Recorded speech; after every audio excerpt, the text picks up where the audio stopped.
बस वीडियो ना है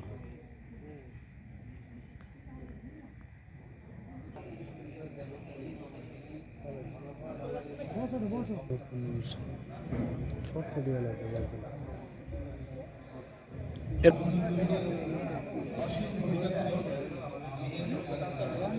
যে একটা সকাল থেকে একটা আনন্দ যে দুপুরে একটা ফিশ খাবো আর একটা ভালো খাবার।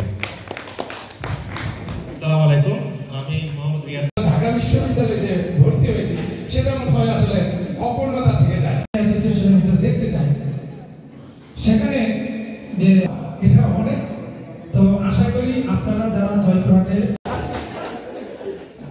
আমার খুব ভালো লাগছে এখানে সুভাষ অ্যাসোসিয়েশন, সে একটা সিনিয়র আমার, তাকে আমি এখন বড় ভাই করে নিচ্ছি। করছে মনে হয় নয়নজেলি থেকে।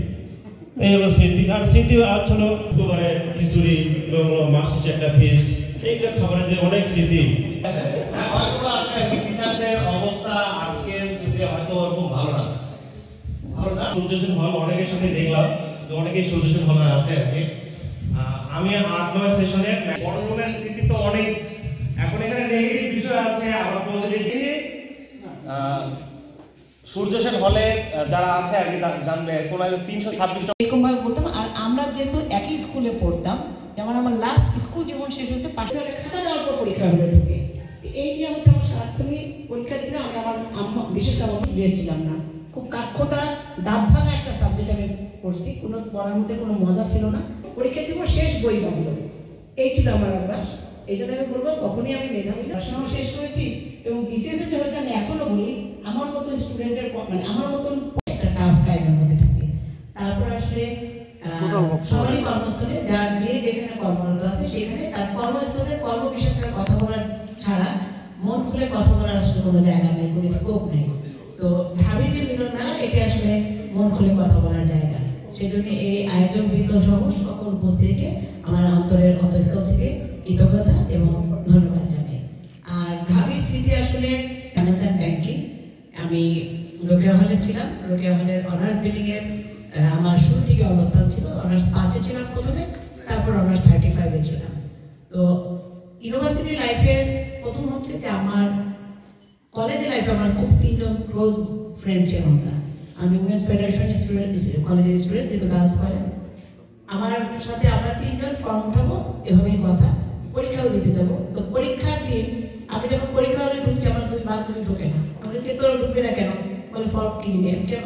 দূরে যাই, ফর্ম কিনে টাকা নষ্ট করে লাভ আছে, সেই টাকা দিয়ে বাদাম খাই, তুই পরীক্ষা দে। এই হচ্ছে আমার ইউনিভার্সিটির প্রথম দিনের পরীক্ষা দিতে যাওয়ার প্রথম স্মৃতি।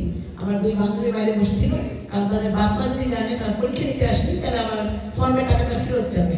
ফর্মের টাকাটা যদি ফেরত না যায়, এটা নির্ধারিত সময় তারা আমার সাথে আমার হলের বাইরে বসে তারা পাহারা দিচ্ছে। আমি বের হওয়ার পরে তারা পুরো ক্যাম্পাস আমরা ঘুরে বেড়াইছি। চান্স পাওয়ার পরে এবং প্রথম যখন রোকেয়া হল, রোকেয়া হল শুনে খুব একটা ভালো লাগলো যে রোকেয়া হল। কিন্তু যেদিন প্রথম থাকতে গেলাম, যেহেতু রুমে 4টা সিট ছিল, আমি ছিলাম, আমাদের তো আর গণরুম ছিল না, আমাদের তো ডাবলিং।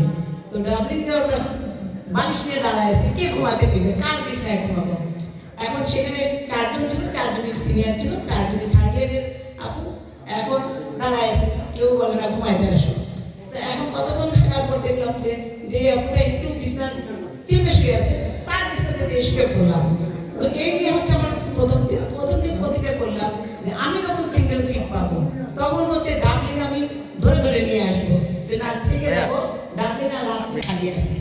এমনও হয়েছে, দেখা গেছে যে আমি আমার সিট ছেড়ে দিয়ে 2জনকে ঘুমাইতে দিয়ে আমি হয় বাসায় চলে গেছি, বা আমার ফুকুর বাসায় চলে গেছি, বা আত্মীয় স্বজনের বাসায় চলে গেছি। তো এটা ছিল আমার প্রথম ইয়ে, যে আমার একটা ইয়ে ছিল যে আমি যেই রাত্রিটা পার করেছি দাঁড়িয়ে থেকে, আমার সাথে যে ডাবলিং আসবে বা জুনিয়র আসবে সে যেন দাঁড়ায় না থাকে। কারণ আমরা সবসময় বলি চেঞ্জ শুরু করো নিজে থেকে, এটা ছিল। আর আমি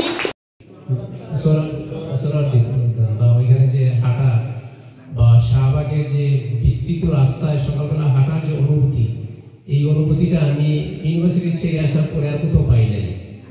সকালবেলা হাঁটলে যে একটা বাতাসের যে স্পর্শ বা ভালো অনুভূতি, সেই অনুভূতিটা কোথাও পাই নাই। আর ইদানিং ইউনিভার্সিটিতে গেলে কিন্তু আগের মতো আমাদের সময় যে খোলামেলা ছিল ক্যাম্পাসটা, এখন কেমন যেন অন্ধকার অন্ধকার লাগে। আমি জানি না আপনাদের কাছে সেরকম অনুভূতি হয় কিনা। আমাদের সময়ে যখন আমরা ছিলাম সেই সময়ে খোলামেলা ছিল।